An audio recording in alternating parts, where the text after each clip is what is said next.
Hey, fight fans, thanks for joining us and welcome to The Weigh-In, the show that spotlights the latest MMA bouts and the topics surrounding the sport. I am Dorian, Mr. MMA Hernandez, and with me as always is Nathan Tyrone. Hey, thanks for joining us tonight. We're going to spotlight UFC Bosch Henderson that takes place Saturday, June 6th in New Orleans, Louisiana. Take it away, Mr. MMA. Okay, and the first fight on the prelims is going to be a lightweight fight between Joe Proctor versus Justin Fast Eddie Edwards. Proctor overall in his MMA career is 10-3, but in the UFC is only 3-2, with his last loss coming in December of last year to Yancy Medeiros by submission. Edwards overall in his career is 9-4, but in the UFC is holding a 2-4 record. His last loss was coming in January to Ramsey Ninja by unanimous decision. So right now, riding that 2-fight losing streak, he could be handing his walking papers after this fight. My weigh-in, I'm going to give it to Proctor. Edwards has been showing that he's too mediocre of a fighter, and coming off a long layoff, I think is going to be his doom. Yeah, I have to agree with you. I think activity is key to the sport. You can see that with fighters like Cerrone, who stays active and continually grows. And so I'm going to have to agree with you on this weigh-in, boss. Okay, and the next fight is going to be in the lightweight division again. It's going to be Chris Wade versus Christos, the Spartan Giagos. Wade overall in his UFC and overall in his MMA career is 9-1. In the UFC though, he is 2-0, riding a 2-fight win streak, with his last win coming January of this year against Zhang Lipeng, the Warrior. Giagos overall is 11-3, but in the UFC is 1-1, with his last win coming in March of this year by submission. My weigh-in, though, I'm going to have to go in with Wade. If a guy like Wade can beat a guy named like Zhang Lipeng, the Warrior, I think that somebody named the Spartan is not going to be that much trouble for him either. Between his kickboxing and his wrestling, he has a nice repertoire to mix it up. Absolutely, and yeah. withstand the Spartans' onslaught. Yeah, I am no Mr. MMA by any means, and I don't pretend to be. So I'm not too familiar with some of these fighters. So I'm going to default on this match. I'm going to be a little more vocal during the main card, but a lot of these undercard fights, I'm going to leave it to Mr. MMA to really give you the insight on what's going on. All right. Third fight on our card is in the welterweight division. It's going to have Brian Bad Boy Ebersol versus Omari Lekek Akhmedov. Yeah. Ebersol has definitely been around his professional MMA career. He's 51-16-1. Yeah. But in the UFC, he's 5-2, with his last one coming in September of last year by split decision over John Howard. Akhmedov in his overall MMA career 14-2, but right now in the UFC is 2-1, with his last one coming in January by unanimous decision over Mats Nilsson. My way-in, I'm going to have to go with Akhmedov. Yeah. He's a Greg Jackson fighter. You know that I never go against a Greg Jackson fighter. I think that he's going to be hungrier, more aggressive, and the fresher fighter, because Ebersol is coming off a long layoff too from September of last year. So barring any injuries that Akhmedov might have suffered, because we know how Greg Jackson fighters do and can't. Yeah. I think the most interesting thing out of this fight will just be what Ebersol shaves on his chest this coming fight. Oh, man, I don't know if that's fair. I know he is a little quirky with his chest shavings. I think Ebersol is a kind of a hit-and-miss kind of a fighter with the UFC. But when he comes and he shows up, and it is, you're in for a treat as a fight fan. Which Brian Ebersol will show up this time? Now, that is the big question. Akhmedov. Say it 5 times fast. I dare you. He's been a little more active and consistent, and is coming from a stronger camp. So I hate to go against Ebersol, because I really feel like Ebersol's in a point where he's almost got his back to the wall. But I'm gonna have to go against Ebersol, and I'm gonna have to go with the Jackson Winkeljohn fighter on this one as well.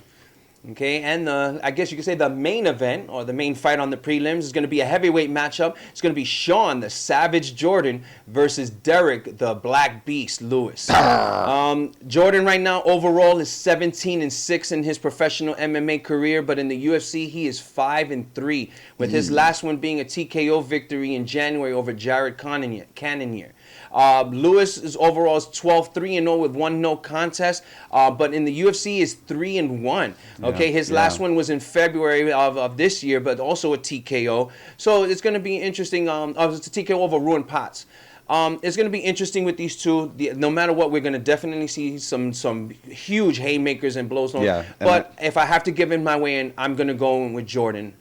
Even though he has a 3-inch height disadvantage and a 4-inch reach disadvantage, this is nothing new for him. He's fought bigger guys than him before, and if he keeps to pattern, this is supposed to be one of those type of fights that Jordan would normally lose because he's always in a roller coaster, winning one, losing one, winning one. Yeah. So technically, this is one of those fights that he would normally lose. But I'm gonna stick it with him. I think he can pull it out. I think he's gonna mix it up better because Derek is not really showing anything, especially not in head movement, which was basically apparent when Mitrione knocked him out. I think last December, last November. I'm gonna have to look it up. Yep. But yeah, ultimately my way in, Sean Jordan. Yeah, I agree. This is going to be one of those fights that it's going to be fast leather, hard throws. It's going to be an entertaining fight, and that's probably why it's at the top of the prelim card. Neither of these fighters have fought two experienced opponents. They're in the UFC, so they cut the mustard, but they're relatively unknown fighters, new fighters. I think just because of the record, I have to give it to Lewis as well. So. Okay. Well, that's the end of the prelims, folks. And our next one is the main card. First fight on the main card is in the bantamweight division. It has the number ranked 11, Francisco Cisco Rivera versus Alex Bruce Leroy Caceres. Rivera's overall 10-4 with one no contest in his MMA career, but in the UFC is riding 3-3. Okay, with that same one no contest. His last loss was to Uriah Faber by decision in December of last year. So right now he's riding a 2-fight losing streak. Yeah. Caceres is overall 10-7 with one no contest. In the UFC, 5-5. Okay, with his last loss to Masanori Kanehara by unanimous decision. Also riding a 2-fight losing streak. This one was a hard one for me to decide, but if I had to really choose, I'm going to have to go with the ranked fighter Rivera. No matter what, Caceres is evolving, but not at a pace that I say that what allows him to compete against top-tier talent. It was painfully obvious when he tried to make the step up against Uriah. Uriah ended up choking him out. I think this is the UFC's chance to give him. This is the UFC trying to give him a second chance with a top-tier talent, but not so top-tier by giving him Rivera at 11. But I think it's going to still be too much for him, and I really don't think that the height and reach advantage, which is basically in Caceres' favor, is going to help him pull out the victory. Rivera with the win. Well. And I think this is a tough call to fight. It's a really tough call a fight to call. I have to agree. Yeah. Rivera, he also buckles in top tier competition. He was also spanked by Faber. Yep. And so and both. I happen to see Caceres a little more in terms of development, and I know he needs the fight, and I know his team is really pushing him. I think it's going to be a tough one, but I really think that we're going to see a hungrier, more focused Caceres in this one, and I'm going to have to go with him. Cool. All right, our next fight on the card is going to be in the bantamweight division. It's featuring Joe One Bad Mofo Soto versus Anthony El Toro Burchak. Soto overall 15-3 in his professional MMA career. He is also the former Bellator featherweight champ. Okay, but in the UFC, he is 0-1. He lost his UFC debut against TJ Dillashaw, who was a fellow sparring partner of his, by fifth round TKO in August of last year. Yeah, he looked good. Burchak overall in his professional MMA career is 11-2. In the UFC, though, he is 0-1. Okay, his last loss was in December by submission to I think Ian Entwistle. Okay, so right now heel hook, I believe submission. Yeah. So right now, my way in ultimately, I'm gonna have to go with Soto. Yeah. Team Alpha Male, their striking is phenomenal. Soto, former featherweight champion. So I think that this is gonna be his chance now to fight in a more comfortable zone than fighting somebody that he knows and is friends with. Right. I think he brings more to the table in both grappling and striking. And in the end, Burchak, his nickname is El Toro. I think his bullheadedness is going to end up costing him, and he's going to make a very big mistake, and Soto's going to capitalize and pull the victory. Yeah, I think that's a pretty big call. That's pretty precise because I think they're matched up fairly well. I think that Soto really showed his goods whenever he fought Dillashaw. He came out there with a lot of heart on short notice and really fought a fight. And didn't get knocked out until the 5th round. He fought a 5-round fight. He fought harder than I thought it would. I thought it was going to be a gimme fight for Dillashaw. Didn't turn out to be as much, and it was a real test for Dillashaw from a guy who was making his UFC debut. He lost, and Burchak lost, and so they're pretty much in the same boat. But you can't underestimate how important that big show experience is. Soto happens to have it, and again, that alpha male team of once and future champions, I'm going to give it to Soto as well. All right, and our next fight is in the featherweight division. It's going to have Thiago Tavares versus Brian T-City Ortega. Let's start with Tavares first. Overall, everybody who should know, he's got an extensive career. He's 23, 5-1 in his professional MMA career. Yeah. But in the UFC, he's 9-5-1, okay? Last win was in August of last year by submission over Robert Peralta. And right now, he's riding a 2-fight win streak. Right. Ortega, okay, first overall in his MMA career, 9-0. In the UFC, he is 0-0, okay? Had his UFC debut overturned because he came up dirty for an anabolic steroid. So I guess T-City stands for Testosterone City. He hasn't fought since July of last year. But let me make note. Both of these guys have both come up for Gestanolone, an anabolic steroid. So this is basically two juicers fighting each other. Yeah. I can almost not care. I know I should give respect where respect is due, but I can almost not care because I lose a lot of respect for these juicers. Yeah. You know, but ultimately, I'm going to have to go and give it to Ortega. That's my win. And I said, but you know, even though both are juicers, I'm going to have to go with the younger fighter with the height and reach advantage, and let's just hope he can pass his drug tests. Yeah, really. I mean, I feel like Ortega was given a gift in his debut. He was given a gift fight. That fight he was supposed to win, and he did. But somehow he didn't either have the self-confidence or his team did not have the confidence in him enough to keep him off the juice so that he can legitimately maintain that win. That win was ultimately overturned by the athletic commissions because, like Mr. MMA said, he was a effing juicer. And so I have a little more faith in Tavares. Tavares, though he does have an impressive record, has lost to some inconsequential fighters, so he's a little spotty. He roller coasters. Yeah, he's a little bit of a roller coaster of a fighter, but I feel like both of these guys got something to prove in this fight. Both of these guys have come out hungry, and I think that Tavares is going to squeak it out. He's got his competition has been slightly more elite, and I think he's going to pull away the win. At least in grappling, definitely in grappling. All right, our next fight on the main card is going to be in the lightweight division. It's going to have Dustin the Diamond Poirier versus Yancy Medeiros. And I am really looking forward to this fight. Yeah. These guys are definitely going to throw combinations that I think will honestly make the crowd freaking jump. Like, wow. It's going to be okay. Nice, do I really even need to say anything about Poirier? I mean, he's the number 15 ranked featherweight. That's only because he just made the recent move to lightweight. This will be his second fight against Yancy at lightweight.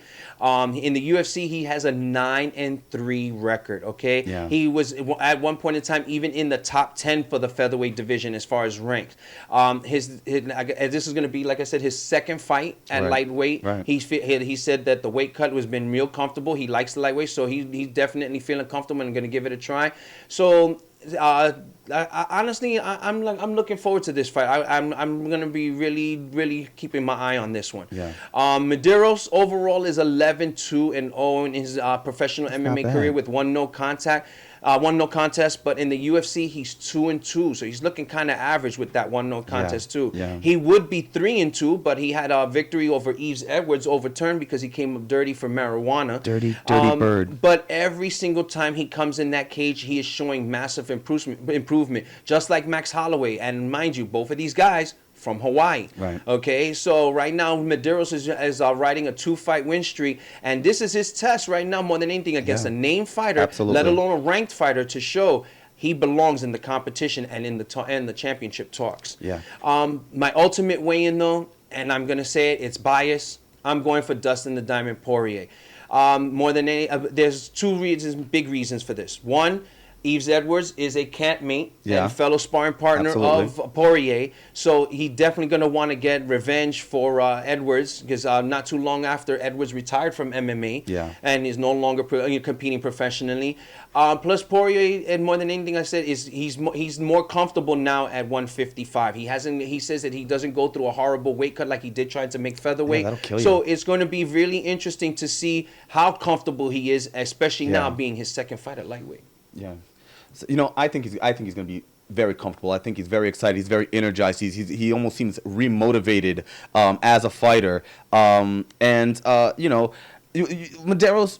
I think that your assessment of him is fair, but let's not forget that he lost in 2014 to Jim Miller, and in in 2014, Jim Miller was not the Jim Miller of old. Jim Miller was not the Jim Miller we know. Jim Miller was a mediocre fighter in 2014, and so. And Dustin Poirier, say what you want to say about Conor McGregor's efficiency and speed and what have you. I mean, that's a tough fight. And so, sure, he lost to Conor, but that's a tough fight. It's a high-profile fight. So I don't think that's quite as bad as losing to a Jim Miller who's kind of been on a downslide technically. And given that, again, with the quality of opponents faced, I'm going to have to give it to Poirier also. Okay, and now we're up to our co-main event on the main card. It's going to be in the heavyweight division. It's going to have the ranked number 10, Ben Rothwell, versus the number 12, Matt Mitrione. I can't. Two of my favorite fighters. Yeah, and always knocking somebody out. Yeah. These guys are definitely always going to. If the average heavyweight fight goes 7 minutes and 59 seconds. I would say this one's going to go maybe 3.5, 4. I mean, okay. Rothwell overall has the more experience. He's 34-9 in his professional MMA career, but in the UFC he's 4-3, always roller coastering. He's riding a 2-fight win streak over Brandon Vera right now. That's and right. Alistair Overeem, his latest victory in September of last year. Mitrione, his whole professional MMA career is in the UFC. Rothwell took care of Schaub too. Yeah. That was one of his earliest victories too. But Mitrione, his whole professional MMA career has been in the UFC. He's 9-3. Mm-hmm. He's won 4 out of his last 5. Okay, riding a 3-fight win streak, with his last win being over Gonzaga in December of last year. Yeah. So if my way in out of these two, even though I like I said, I win no matter what watching this fight. It doesn't matter who wins or loses. We as fight fans are going to enjoy this fight. But if I have to give a weigh in, which I always do, I'm going to go with Mitrione. I think he's been showing, even though my cohort here says that he doesn't show as quick evolution and improvement in his game that he would like to. I still, no matter what, still see the improvement, and no matter what, he always looks comfortable. That smirk and smile that he has in the cage. This man always looks comfortable in the cage. And I'm going to be honest with you, Rothwell's can be one of those type of fighters that fights nervous. He definitely does not have anywhere near the type of footwork that Mitrione has. He has a tendency to keep his head still too much, which is one of the reasons why his arm got broken by Overeem. Did you see his last fight? Yeah, Overeem broke his arm. Looked fantastic with the movement. No. He broke That's why Overeem broke his forearm. If you remember, his head movement was so bad. That's why Overeem was able to throw a high kick and break his forearm, which I still give Ben Rothwell ultimate props, because it was that same broken arm that he knocked Overeem out with. Okay, but like I said, my way in, I'm going to go with Mitrione. I think he keeps showing improvement every time out, and I think he's going to know how to mix it up better with Rothwell. Rothwell's going to stay too still, and I think he's going to actually wait for the counterpunch, that one big, that one big KO shot that he needs, and then just to grind and pound, Mitrione out if he doesn't finish him with the straight out knockout. I'm going Mitrione with the TKO. Wow. I mean, yeah, I'm excited for the fight too. And the Smirkle Mitrione is a trademark, and I love both of these fighters. I disagree with Mr. MMA's observation of Ben Rothwell's movement. I feel like he has been moving a lot better lately, and he has this thing where he kind of spastically bounces around and then jumps and attacks, and it looks ferocious. I'm even going to say, and I don't want to sound like a broken record because this was my statement for a lot of the fighters, I think that Rothwell has had deeper competition. Rothwell's had stiffer competition, more difficult opponents. And I think, unlike Mr. MMA, so write this one down, kids, and let us know what you think, I think Rothwell's going to come out with the win at this one. I don't think he's going to get the K. All right, well, let's remember, the heavyweight division is a very shallow division. Remember, Rothwell is 4-3 in his UFC career, even though he has a 34-9 overall professional MMA career. So it goes to show you how shallow the division is with a 4-3 record, that you can get ranked in the top 10. Yeah. Okay, Mitrione, I agree with you. Mitrione might not have faced as much higher top-tier talent like Schaub has, Rothwell. But ultimately, like I said, it's the evolution of his game that's impressed me, and the okay. fact, and That's fair. honestly, I That's feel fair. that this step up right now, with putting him in Rothwell, is perfect for him to get himself into the title talks. Okay, well there you have it. What do we got next? All right, now it's on to the main event in the middleweight division. Okay, why we all came tonight. The number 13, Tim the Barbarian Bosch versus Dan Hendo Henderson. H-bomb. Okay, let's start with Bosch first. Has only won 2 of his last 6 fights. Okay, I wish we had a laugh track. You know,